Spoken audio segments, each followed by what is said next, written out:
Pretty good. Okay. How are we doing today? I think we all know why we're here. My name is Drew Town. I'm the Public Relations Director for Hallmark. As you know, we've had kind of a little crisis come up here recently with the ink that we've been using. So I just wanted to take this time to answer some of y'all's questions. Is there any evidence that this little crisis is an act of terrorism or a conspiracy of some sort?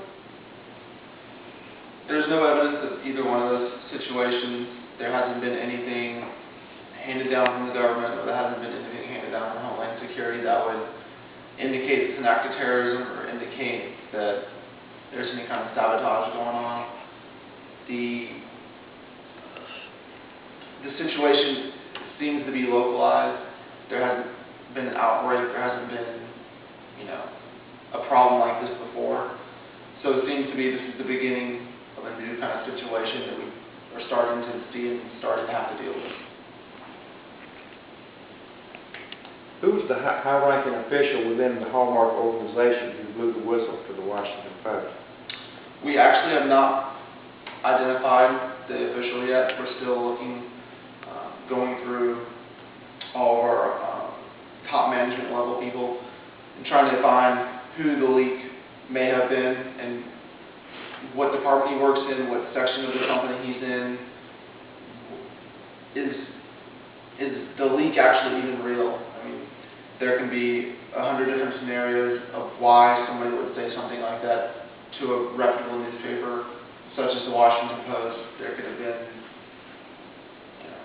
he could have gotten paid off, or there could have been true things, but we haven't found out where the leak was, or even if the leak is true.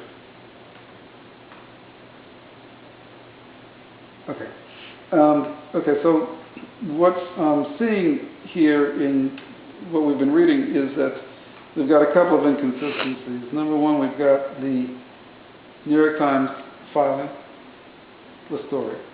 We've got Hallmark denying it. We've got a high-ranking official from Hallmark confirming it.